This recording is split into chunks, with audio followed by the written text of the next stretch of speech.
exactly how they connect, so you're going to have to read the book yourself to find out. But this story is called Ursa Minor, and I'll just, with no further ado, I'll read it. And please don't take any pictures with flash, just because I get easily distracted. And I didn't bring my cheater glasses tonight, so it's going to be even harder. Ursa Minor. For the greater part of his 20s and half of his 30s, Peter Layton's longest-standing relationship was with a young male polar bear named Puka. Puka was not a real polar bear, but an animated one, and though Peter's life was inextricably linked with Puka's, Peter and Puka never actually met. Theirs was an intimate relationship consummated in post-production by a team of highly skilled computer animators. Peter worked with a script in front of a green screen while a director and skeleton crew guided Peter from gaffer tape mark to mark on the concrete soundstage in Queens, New York. But to all of the children of the world, the places that Peter and Puka visited were legion. Of course, when Peter first arrived in New York City upon graduating from Yale Drama, the last thing he had on his mind was children's television.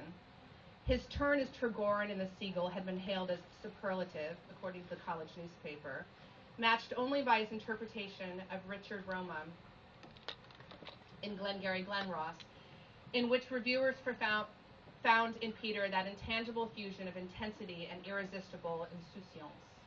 In short, the elusive charisma that is the golden ticket for any young actor. He moved into a Williamsburg loft with a couple of his former classmates and gave himself a year to concentrate on his indisputably promising acting career, even before considering a day job. At first, everything seemed to go as planned. He landed a respectable off-Broadway job within a month of living in New York.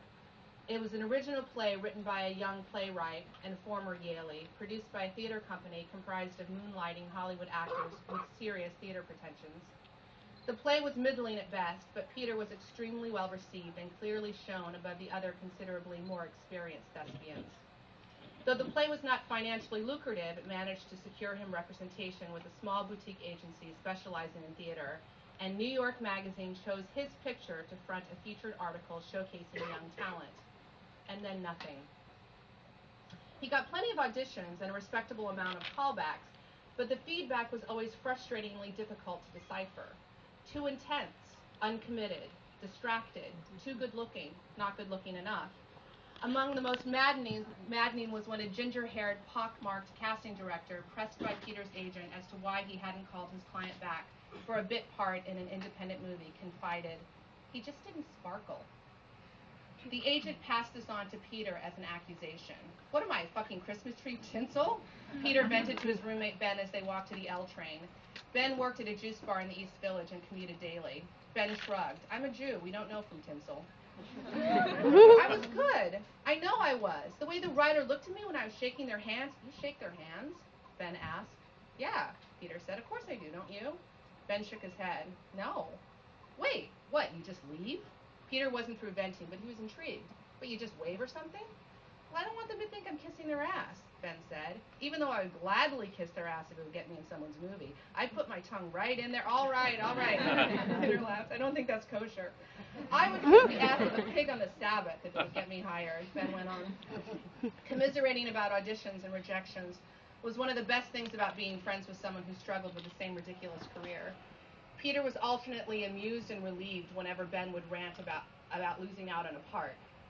And while it shamed Peter to admit it, he was occasionally consoled by the fact that Ben had experienced even less success upon leaving Yale than Peter had. Over the years, Ben had booked fewer than a handful of parts in tiny productions, and the week before, Peter had come across an application for the LSAT on the kitchen counter while picking up his mail. Before too long, Peter figured, his friend and confidant would formally abandon his stalled acting career and head back to school to learn the family profession. When they arrived at the dingy staircase that led down into the subway station, Peter stopped and began rummaging through his backpack. "You go on," he told Ben. "I got a meeting here." "No shit." Ben turned around, "and here I was feeling sorry for you." Peter retrieved a Chinese food menu with an address scrawled across it. "You can still feel sorry for me. It's for a children's television show." Ben laughed. "You're about as kid-friendly as an unsupervised wading pool." "Thanks for the vote of confidence," Peter said, and headed west. He turned and yelled, "Yo, bring home some wheatgrass." Ben waved his hand over his shoulder as he descended underground. That night, Peter's agent left a message on his answering machine. He was being called back. A week later, he was hired. The flight to Los Angeles was packed and seemed more full of babies and children than usual. Peter wore his sunglasses and Yankees cap and made sure to speak as little as possible so as to attract the least amount of attention. It was over 2 years since he had left Peter and Puka in disgrace, though according to the press release, Peter had left after 15 years to pursue other ventures. The network vehemently denied that there were drugs involved so as not to sully the magnificently successful brand that was Peter and Puka, and except for the New York Post staff photographer who had snapped Peter leaving Beth Israel Hospital where he had been treated for exhaustion, and printed it with a crushingly emasculating headline, "Is Peter pooped?" His reputation as the squeaky clean companion of Puka remained intact. The scandal surrounding Peter's departure was quickly and willfully forgotten by the program's loyal following, a forgiving group of fans primarily under the age of 5. Their mothers forgave Peter too, and perhaps were even titillated by his transgression. For years, these same mothers watched Peter frolic in foreign countries, nibbling food they would never try, learning about exotic cultures they would never visit, and they were charmed by the seeming guilelessness and enthusiasm that Peter projected. Just when their lives had begun to be weighed down by the exhausting pressures of motherhood, and as their husbands retreated into earning for a living for a family that they would rarely see, Peter offered them a fantasy. He was as much of a companion to the mothers as to their preschool-aged children. He embodied a collective emotional fantasy, a lovable man-child who, unlike their husbands, never got angry, never withdrew or neglected them. He was always there to distract and charm, clearly intelligent and reassuringly familiar, but he wasn't real. Until that picture surfaced in the Post, Peter was indistinguishable from his funny, sunny counterpart, and then overnight he became a real man who had become intimately reacquainted with his shadow. The network fired him, but the mothers secretly loved him for it. Squeezing past the legs of a businessman in the aisle and an acne-afflicted teenager with headphones in the center seat, Peter sat by the window and stared out at the rain-soaked tarmac. It had been raining for days in New York, and he felt a twinge of hope as he visualized the mild weather in California. He was planning to stay with his twin sister, Lindsay, who had moved to Los Angeles years ago and had since found considerable success as a landscape artist for the affluent beach set. Lindsay had little formal training, but she had the gift of an intuitive eye inherited from their mother, a seemingly effortless way of creating an atmosphere of style and ease. Lindsay showed her clients a lifestyle as much as where to plant the perennials. She'd been dogging her brother for weeks to visit, knowing how difficult life had become for him in New York, and although Peter had no want of money after 15 years on the television show and could easily have paid for a hotel, his sister insisted that he stay with her. So he took her up on her offer, comforted by the thought of spending time with the one person to whom he felt he never had to explain anything. "Excuse me, sir? Mr. Layton?" Peter turned to see a flight attendant kneeling in the aisle next to the businessman. She was a trim woman with bright pink lipstick and streaked blonde hair pulled back in a severe twist. "Would you mind coming with me?" When she smiled, Peter noticed a smear of pink lipstick smudged against her white tee. Peter was startled. "Is there something wrong?" His two flying companions looked at him with vague interest. The teenager took the headphones out of his ears and squinted at him. "Dude, I know you," he said. The flight attendant stood up and smoothed out her skirt. "I can carry your bag if it's in the overhead." "No," Peter said. I have my bag here." He grabbed the magazines that he had stashed in the seat pocket and squeezed his way back out, apologizing as he tripped over the businessman's legs. "You're that polar bear guy," the teenager said. A few heads turned in his direction.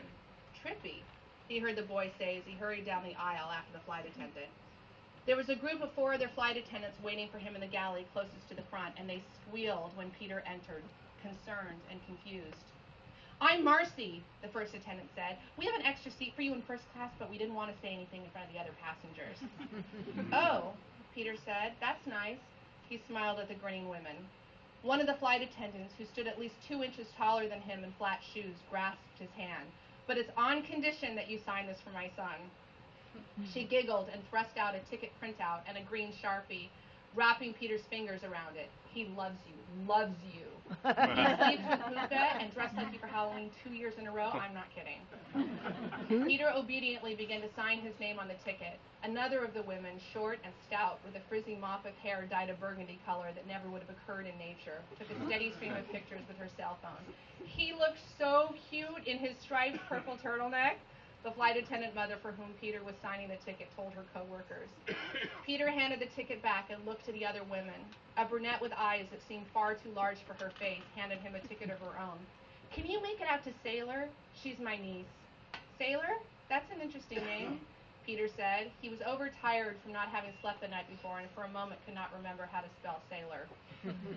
I know, it had to grow on me, the woman confessed. Her daddy is a Marine. I didn't know that, Marcy said. That's just precious. An Asian man poked his head in the galley and asked for a glass of water by motioning with his hands, pantomiming taking a drink. The burgundy-haired flight attendant, who clearly had seniority, shooed him away with her hands. You need to take your seat now. The man pointed to a seat where his wife sat with a baby in her lap. He made the motion again for water. Sir, you really need to take your seat now, the woman said. She put her hand on his back and another on his shoulder and pushed him in the direction of his seat. Go, move, sit. The man walked back to his seat and sat down. Sorry about that, she said to Peter, laughing. Some people just can't follow rules. Peter looked at the man who was being questioned by his wife in Korean. As the husband unleashed his frustration on his wife, their baby began to wail. The passengers nearby rolled their eyes and covered their ears. I think the water is for the baby, Peter said. They always say that, the woman told him. The captain came on the loudspeaker, announcing in a friendly Texan drawl the plane's position in line for takeoff. Peter felt a surge of relief, knowing that soon he would be released from the woman's clutches.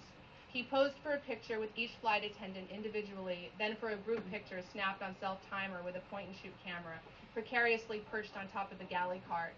At their urging, he acted out the show's stock phrase, "Pep up, Puka, Peter's here," and then was shown by Marcy to first class, collapsing into his seat, hot and flushed, his hair sticking in ribbons to the perspiration on his forehead. He felt as though he had never paid so much for a ticket in his life.